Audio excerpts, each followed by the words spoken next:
아침 묵상에 오신 여러분들을 환영하고 축복합니다. 하나님께서 오늘 또 새로운 날들을 주셨는데요. 또 새로운 날에 걸맞는 새로운 은혜를 오늘 하루 여러분 삶 가운데 베풀어 줄 줄 믿습니다.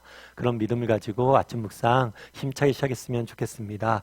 오늘은 언약의 징표라는 제목을 가지고 창세기 17장 9절부터 27절까지 말씀을 좀 더 살펴봤으면 좋겠습니다. 우리 15절과 16절 말씀 같이 한번 읽어볼까요? 같이 읽도록 하겠습니다. 하나님이 또 아브라함에게 이르시되 내 아내 사레를 이름을 사레라 하지 말고 사라라 하라. 내가 그에게 복을 주어 그가 내게 아들을 낳아주게 하며 내가 그에게 복을 주어 그를 여러 민족의 어머니가 되게 하리니 민족의 여러 왕이 그에게서 나리라. 예, 우리가 계속해서 창세기 17장을 살펴보고 있는데요. 처음에 하나님께서 아브라함이 나타나셔서 먼저 이름을 바꿔주시죠. 이름을 바꿔주시면서 새로운 정체성을 가지고 네가 살라라고 말씀하십니다. 그 다음에 어제 살펴본 것처럼 할례를 명령하시죠. 그래서 새로운 정체성에 걸맞는 구별된 삶을 살라고 말씀하세요. 그래서 정말 우리도 마음의 할례를 받아야 됩니다. 세상이 모르는 믿음과 소망과 사랑을 가지고 살아야 돼요. 그런 다음에 뭘 하시냐면 아브라함의 아내인 사레의 이름을 뭘로 고쳐주세요? 사라로 고쳐주세요. 이 사라라는 의미는 뭐냐면 여러 민족의 어머니라는 이름이에요. 아브라함의 이름을 여러 민족의 아버지로 지어주셨잖아요. 그런데 사라를 여러 민족의 어머니로 지어줬어요. 다르게 말하면 사라에게서 아들을 낳게 할 것이고 이 아들을 통해서 하나님께서 여러 민족을 이루시겠다는 약속을 보여주신 거죠. 그럼 이렇게 사라의 이름을 바꿔주시는 사라의 이름으로 바꿔주시는 모습에서 우리가 알 수 있는 것은 무엇일까요? 무엇보다도 오늘 본문에서 알 수 있는 건 뭐냐면 하나님이 우리를 개인적으로 만나주신다는 거예요. 우리가 보기에는 아브라함이 모든 것의 중심일 수 있습니다. 그리고 아브라함 중심으로 사라는 그냥 아브라함의 부인이다 라고 생각할 수 있어요. 하지만 그렇지 않아요. 하나님께서 뭘 하시는 거예요? 사라 역시 개인적으로 만나시고 그들의 개인적인 믿음을 보시고 개인적인 헌신을 요청하세요. 그래서 우리가 기억해야 될 건 뭐냐면 하나님께서 믿음은 공동체적이에요. 혼자 예수 믿고 이런 건 없어요. 성경에 보면 아브라함을 부르실 때 함께 부르죠. 사라도 부르시고 또 조카 롯도 부르시고 아버지도 부르시고 그래서 늘 공동체적으로 믿음 불러요. 그래서 여러분도 혼자 신앙생활 하지 마시고 교회 공동체에서 함께 우리가 신앙생활을 해야 됩니다. 그럼에도 불구하고 우리는 공동체로서 하나님 앞에 쓰는 게 아니에요. 인간으로서 개인으로서 하나님 앞에 쓰는 거예요. 개인 양승으로서 하나님 앞에 쓰는 거예요. 사례 역시도 마찬가지죠. 개인으로서 하나님 앞에 서야 돼요. 또 한 가지 사례의 이름을 사라로 바꿔줬잖아요. 이거 굉장히 특별한 일이에요. 왜냐하면 성경에서 여성의 이름을 바꿔준 적은 처음이고 유일해요. 그만큼 사라는 독보적인 그러한 여인으로서 사람으로서 우리는 존중을 받고 있는 모습들을 존귀의 여김을 받고 있는 모습들을 보게 되죠. 그런데 여기서 또 한 가지 기억할 것이 있어요. 이 사레의 이름을 사라로 바꿔줬잖아요. 아브라함의 이름을 뭐라고 표현했어요? 아브라함, 여러 민족의 아버지가 될 것이다. 그리고 사레 이름을 사라로 바꿔줬어요. 여러 민족의 아버지가 어머니가 될 것이다. 그런데 이 이름을 바꾼다는 게 결코 쉬운 일이 아니란 거예요. 이름을 바꿔준다는 건 뭐예요? 이름을 바꿔진 이름대로 살라는 거예요. 그런데 이게 쉽지가 않아요. 왜 그럴까요? 우리 17절과 18절 말씀을 같이 한번 읽어볼까요? 같이 읽도록 하겠습니다. 아브라함이 엎드려 웃으며 마음속으로 이르되 100세 된 사람이 어찌 자식을 낳을까? 사라는 90세니 어찌 출산하리요 하고 아브라함이 이에 하나님께 아뢰되 이스마엘이나 하나님 앞에 살기를 원하나이다. 생각해보면 이런 거죠. 사라는 몇 살이라고 그랬어요? 90세라고 그랬어요. 90세는 이미 생물학적으로는 자녀를 낳을 수 없는 형편이에요. 그런데 생물학적으로 자녀를 낳을 수도 없는데 어떻게 우리 아내가 자녀를 낳겠냐고. 이스마엘이는 하나님 앞에 살길 원한다. 어쩌면 아브라함 입장에서는 이스마엘을 통해서 여러 민족을 이룰 수 있어요. 이스마엘 자손이 많아지면서. 그럼 아브라함이 여러 민족의 아버지가 될 거라는 약속은 아브라함은 믿을 수 있겠죠. 그런데 사례를 사라로 바꾸는 건 믿기 어렵다는 거예요. 아니 생물학적으로 자녀를 낳지 못하는데 어떻게 여러 민족의 어머니가 됩니까? 라고 반문하는 거죠. 사실 이거는 쉬운 일은 아닌 것 같아요. 오늘 본문을 보고 여러분들이 아브라함 믿음이 없다라고 이야기하지 하면 안 될 것 같아요. 우리도 아브라함의 입장이라면 이렇게 반응할 수밖에 없어요. 여러분 그렇지 않습니까? 우리가 기도할 때도 이건 하나님께 들어줄 만하다 이런 것들만 기도하지 않아요? 정말 불가능해 보이는 것들 가지고 기도합니까? 우리 안 하잖아요. 이건 불가능한 거예요. 불가능. 그러면 이러한 아브라함의 답에 대해서 뭐라고 이야기했을까요? 하나님께서 19절에 이렇게 말씀하십니다. 같이 한번 읽어볼까요? 하나님이 이르시되 아니라 내 아내 사라가 내게 아들을 낳으리니 너는 그 이름을 이삭이라 하라. 내가 그와 내 언약을 세우리니 그의 후손에게 영원한 언약이 되리라. 아니다 라고 이야기하죠. 아니다고.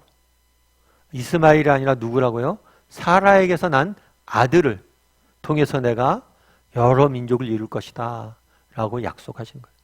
너의 눈에 불가능해 보일지 몰라도 내가 누구냐는 거예요. 전능하신 하나님이고 내가 정말 이렇게 불가능한 일들도 이루실 것이다. 이렇게 말씀하시는 거죠. 여러분들 어떠세요? 오늘 우리는 결론을 알아요. 이삭이 나왔다. 이삭이 결국에 태어나죠. 그 결론을 알아요. 결론을 알고 이 이야기를 보면 이 이야기의 깊이를 우리가 알 수가 없어요. 여러분이 아브라함이라면 어떨까요? 하나님께서 불가능한 일을 네가 하게 될 것이다 라고 이야기합니다. 그랬을 때 여러분들 믿을 수 있겠어요? 여러분이 아브라함이라면 사라에게서 정말 아들이 태어날 것을 믿을 수 있겠어요? 정말 우리에게 이런 믿음이 있었으면 좋겠어요. 정말 하나님께서 어떤 분이세요? 우리 하나님 전능하신 분이세요. 우리 하나님께서는 정말 능치 못할 일이 없으세요. 그 사실을 신뢰하고 믿었으면 좋겠어요. 여러분들이 이런 믿음이 있으세요? 혹시 우리 중에 정말 내 인생이 이제 사라처럼 내 인생이 지금 몇 살인데 내 인생이 이제 무슨 좋은 일이 있으면 있겠어 라고 모든 것을 포기하신 분이 있습니까? 정말 이때까지 이것들은 내가 노력했는데 잘 안 돼. 정말 이건 아닌 것 같아. 이건 하나님께서 허락하시지 않은 것 같아 내가. 이렇게 생각되는 것이 있습니까? 정말 그렇지 않다는 거예요. 여러분 조나단 에드워드라는 분을 아실 거예요. 이분은 미국에서 굉장히 유명한 목사님으로 이분이 쓴 책이나 글은 지금도 많은 영향력을 미칩니다. 그래서 미국에 있었던 대부흥의 기초를 놓은 목사님으로 알려져 있어요. 하지만 이 목사님 굉장히 많은 존경을 받지만 당시에는 그렇게 인정을 못 받았어요. 당시에는 많은 어려움들이 있었어요. 그래서 어떤 일까지 있었냐면 자기가 개척했던 교회에서 쫓겨나는 일까지 있었어요. 사실 그렇잖아요. 자기가 개척한 교회에서 쫓겨나기 쉽지가 않아요. 그런데 개척한 교회에서 쫓겨나기까지 했어요. 그럼 우리가 보기엔 되게 왜 쫓겨나냐면 그 목사님께서 메시지를 너무 강하게 전한 거예요. 그래서 우리가 보기에는 되게 안타까운 일이죠. 아니 이렇게 정직히 하나님 앞에서 정말 사람들 귀에 듣기 좋은 얘기하지 않고 하나님 말씀 그대로 전하려고 이렇게 노력하고 애쓰고 하나님 말씀대로 살려고 하는데 왜 이렇게 어려움들이 있을까? 라고 우리 마음속에 그런 생각이 들 수가 있겠죠.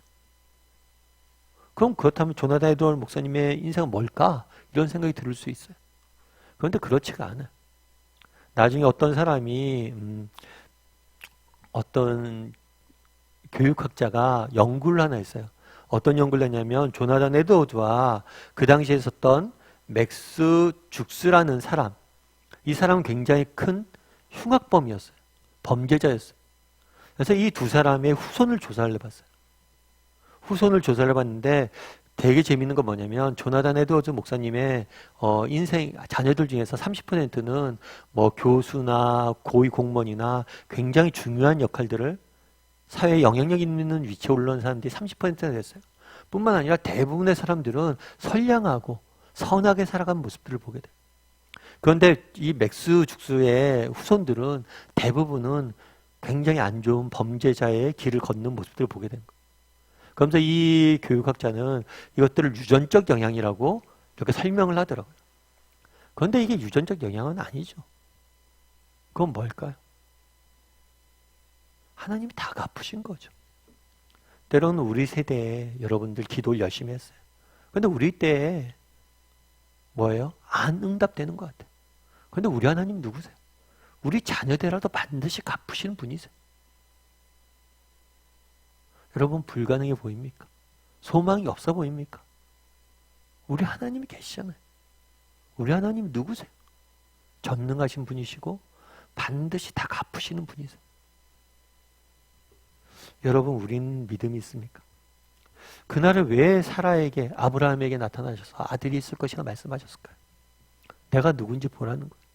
너희가 정말 불가능해 보이고 너희가 절망 속에 살아가는 것처럼 보이고 이건 너희 생각이 안 된다 하는 것도 니네가 믿음을 잃지 않고 믿음의 길을 걸어간다면 내가 다 갚을 것이란 거. 바라기는 우리 다음의 식구들도 이런 믿음이 있었으면 좋겠어요. 정말 하나님께서 다 갚아주실 것이다. 지금 당장은 불가능해 보이고 지금 당장은 정말 절망 가운데 있는 것처럼 느껴져도 우리 하나님, 우리가 믿음을 잃지 않고 끝까지 걸어간다면 아브라함처럼 끝까지 걸어간다면 불가능한 형편 속에서도 이루어내실 것이다.